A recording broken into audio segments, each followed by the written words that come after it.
नमस्कार मित्रों, मैं हूं आचार्य अंकित नौटियाल। स्वागत है आपका हमारे YouTube चैनल धर्मशास्त्र में।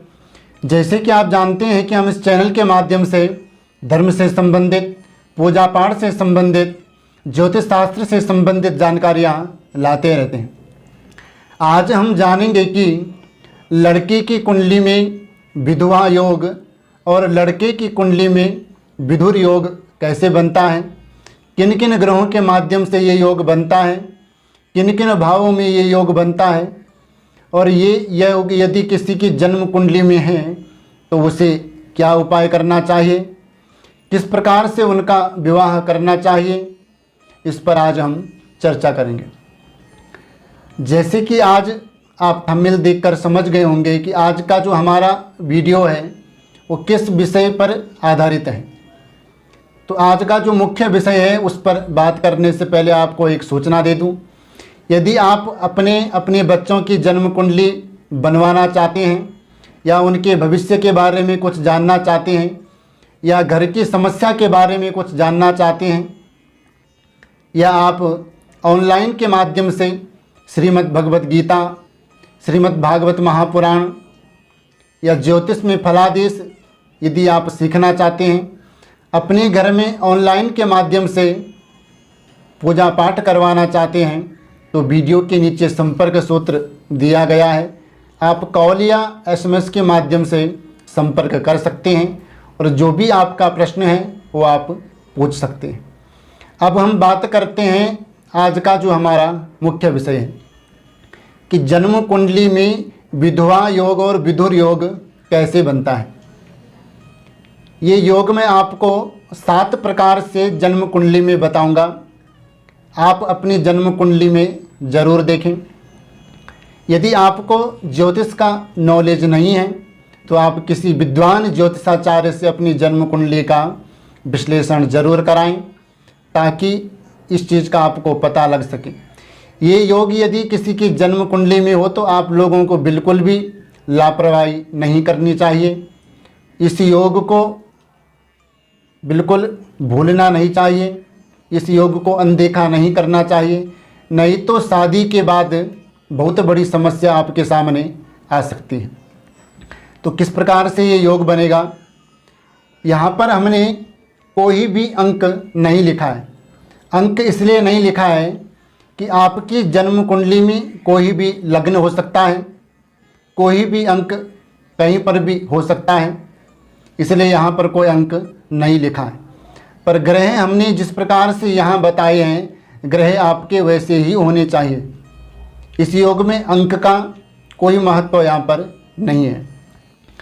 पहला योग जो है वो आप देखिए, जन्म कुंडली के द्वितीय भाव में, पहला भाव होता है लग्न, द्वितीय भाव में यदि केतु बैठा है तो ये विधवा योग बनाता है। ये दोनों की कुंडली पर लागू होगा। लड़की की हो तो विधवा योग और लड़के की हो तो विधुर योग, पहला योग। दूसरा योग है कि यदि लग्न में सूर्य बैठा हो और सप्तम भाव में शनि बैठा हो और सूर्य की शनि पर दृष्टि पड़ रही हो तो यहाँ पर भी ये विधवा का योग बनाता है, क्योंकि ये दोनों आपस में बाप बेटे हैं पर दोनों में आपस में शत्रुता है, तो यहाँ पर भी विधवा योग बनेगा। तीसरा योग है कि यदि लग्न में मंगल बैठा हो तो यहाँ पर जातक या जातिका मंगली भी कहे जाएंगे और यहाँ पर विधवा योग भी ये बनता है। चौथा योग है कि यदि सप्तम भाव में मंगल बैठा हो और किसी भी शुभ ग्रह की इन पर दृष्टि न पड़ रही हो। तो शुभ ग्रह कौन कौन होते हैं? चंद्रमा, बुध, बृहस्पति और शुक्र। चंद्रमा, बुध और शुक्र की 7वीं दृष्टि है। वो यदि लग्न में हो तब तो दृष्टि पड़ेगी और यदि नहीं है तो उनकी दृष्टि यहाँ पर नहीं पड़ेगी। बृहस्पति की भी 7वीं दृष्टि यहाँ से यहाँ पड़ेगी तो फिर ठीक है। बृहस्पति के पास 9वीं दृष्टि और 5वीं दृष्टि भी है। यदि बृहस्पति यहाँ बैठा होगा तो 1 2 3 4 5, तब 5वीं दृष्टि यहाँ से बृहस्पति की यहाँ पर पड़ेगी। और यदि बृहस्पति यहाँ बैठा होगा एकादश में तो 1 2 3 4 5 6 7 8 9 तब शुभ दृष्टि पड़ेगी। सप्तम भाव में मंगल हो और मंगल पे किसी भी शुभ ग्रह की दृष्टि यदि नहीं पड़ रही हो तो ये विधवा योग यहाँ पर बनता है और मंगली भी ये यहाँ पर बनता है। यदि सप्तम मंगली कोई है तो ऐसे जातक का विवाह सप्तम में बैठे हुए मंगली वाले लड़के से बिल्कुल भी आपको नहीं करना चाहिए। इस बात का आप ध्यान रखें। अगला योग है कि यदि अष्टम भाव में सूर्य बैठा हो, अष्टम भाव में सूर्य हो तो ये भी विधवा योग बनाता है। अगला योग है कि छठे भाव में निर्बल चंद्रमा हो। चंद्रमा निर्बल कब होता है? सूर्य जहाँ पर बैठा हो उससे 3 भाव तक चंद्रमा निर्बल होता है। यदि सूर्य यहाँ पर बैठा है तो 1 2 3 यहाँ तक चंद्रमा निर्बल होगा। छठे भाव में निर्बल चंद्रमा हो तो ये भी विधवा योग यहाँ पर बनाता है।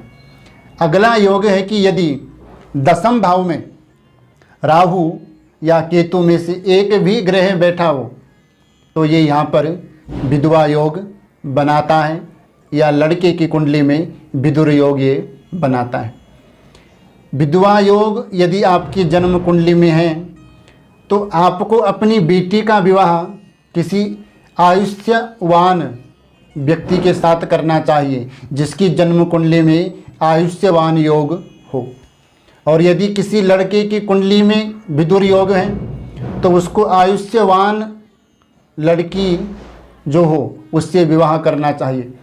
यदि ऐसा कोई नहीं करता है तो शादी के बाद यदि लड़की की कुंडली में विधवा योग है तो उसके पति की मृत्यु हो जाती है। चाहे कारण कोई भी हो, वो एक्सीडेंट से उसकी मृत्यु हो या वो कहीं गंगा जी इत्यादि में बह जाए या वो नशा करके मर जाए या बीमारी से मर जाए, पर उसकी मृत्यु जरूर होती है। विदुर योग है लड़के की कुंडली में तो उसकी पत्नी की मृत्यु हो जाती है। इसी योग को आप अनदेखा बिल्कुल ना करें, क्योंकि ये योग जो है कई कुंडलियों पर इसका विश्लेषण किया जा चुका है, तब आपको ये बताया जा रहा है।